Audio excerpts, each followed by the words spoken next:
Definitely like Goodfellas from Martin Scorsese. I if anyone's ever watched any of my stuff, you see that I copy a lot of his shots where like I follow over the shoulder and it's just I try to set up the scene basically almost the same way. Pulp Fiction was a really big one. It just showed how like editing can change an entire movie. The shots were awesome on it too, and I'm really a huge fan of like Tarantino and Scorsese, who in turn are like really big fans, and makes me a big fan of like Kurosawa and Bellini and some of the old style directors. But my favorite director actor ever, Charlie Chaplin, because he directed basically everything he did.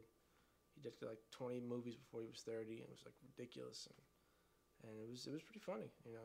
And he did some serious roles. He like changed a lot of cinema. Like, he made fun of Hitler before it was even popular to make fun of Hitler. Like he made a movie as Hitler, but as his stupid character basically. So watching those just kind of inspired me to make my own stuff. Like everything he made, he wrote, and he wanted it to look that way, and he made it look that way. So that's kind of why I wanted to do it.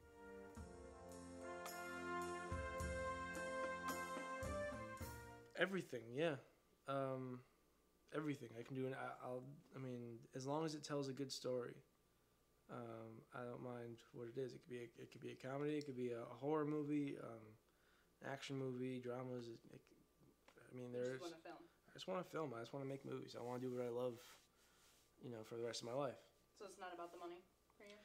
In all honesty, no. Like I know, I mean, everyone's, you know, wants to be huge, and I do want to be huge. I want to be a really big name in directing, but money-wise, I mean, I guess yeah, you kind of need it to go forward in the career, but it wouldn't just be because, you know, I make $1 million here or $1 million there. It would just it helps, but it wouldn't be the reason, no. The thing, I think he is extremely talented and doesn't really show it. Not that, I mean, he shows his talent off a lot, but he doesn't really acknowledge his talent sometimes. Like he doesn't give himself enough credit. He doesn't give himself enough credit.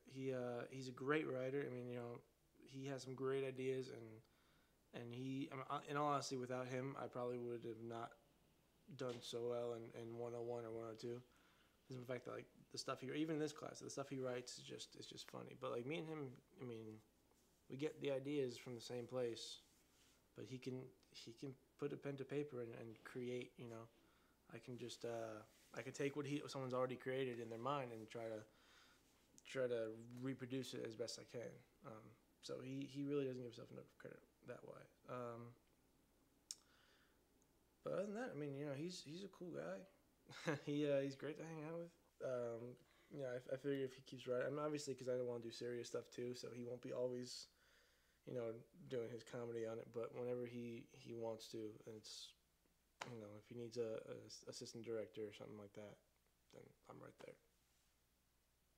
This is gonna sound mean, but it's not meant to be mean, Peppers. I'm sorry, I love you. He makes movies. He wants to make movies. He wants to make movies people go to and just see and laugh and have a good time. And he wants to, you know, he wants to have those kind of movies. I don't want to make movies. I want to make films. And the difference is that movies are 2 hours of if we go in somewhere to hear a story.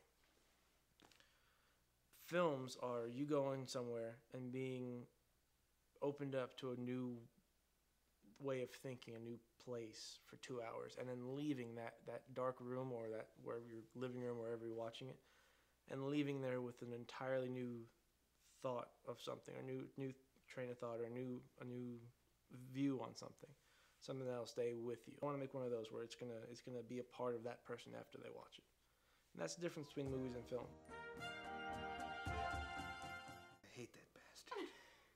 No, dude, nah. I feel comfortable around him. Dude, if I didn't feel comfortable around him, I wouldn't work with him. So, love you. Like, especially doing funny stuff, you gotta feel comfortable around the people you work with. Mm-hmm. And like he said, dude, we have the same sense of humor, so I feel comfortable around him. I have no style. So, it pretty much, whatever his style is, I'm good with. Yeah, cause like, and I think that has to do with like feeling comfortable and trusting him 100%. Is that since I trust him, that I know what he thinks in his head, and like he said, what I write on paper, it meshes. So there's never a conflict really. And I'm thinking of, like, he knows that I've been writing stuff for like a feature and not just like a project. And that's what we were talking about. We were talking about the other day that we need to start shooting stuff even if it's not a project. Like, we just have to shoot stuff just because an idea comes along and we shoot it. So he knows that I'm like trying to write this featured film, using professional terms. So yeah, we'll definitely be working. I know our ever first like big thing we do to like go to a festival or something. I'll be working with him and probably work with him as much as, you know, because he wants to be Martin Scorsese. So as much as he'll allow me to. Us peons over here, because he's gonna be big shot. Love you. If he did writing styles, I'm like God, and he's like Nemo. Who's cooler? Me. I'm like Mr. Freeze. That's how cool I am. And he's like the Human Torch. Not cool at all. Actually on fire. Because he's hot. It's because he's sexy. It's because he's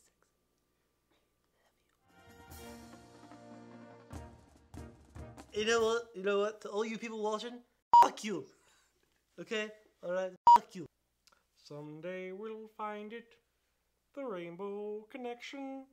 The lovers, the dreamers, and me. La da da dee. You bastard. Look at you, just sitting there with your glasses. And you with your camera.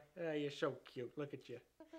I'm sailing away, setting up in course for the virgin seas. 'Cause I got to be free, free to face the night that's ahead of me. I'm bet on the captain, so climb aboard.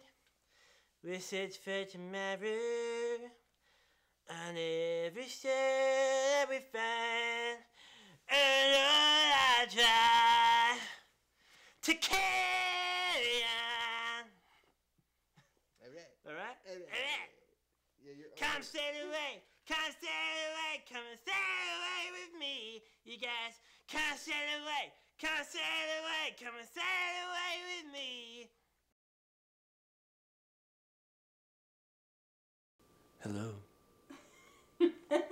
How are you, Heather? You feeling alright tonight? Alright, are you ready to talk? No. Are you ready Alright, now? continue. Alright, so, is there anything you wanted to Hold on, say? wait. Make sure my fly is not open. Alright, continue. God. Okay. Fuck. That's a beep. That's a beep. Yes, it is. You just started beep. You don't even know what we said. Watch. This is gonna come as a beep. You have no idea what I just said. He could have said nothing. Shamu ate his trainer. It's like Shamu, right? He was hanging out with his trainer. And, yeah, I'm chilling. Oh, you want me to do a trick? You want me to do it? That was my trick. And 8. Wait for part 2. Oh. Oh, part 2. I got a secondary trick about to happen. Oh,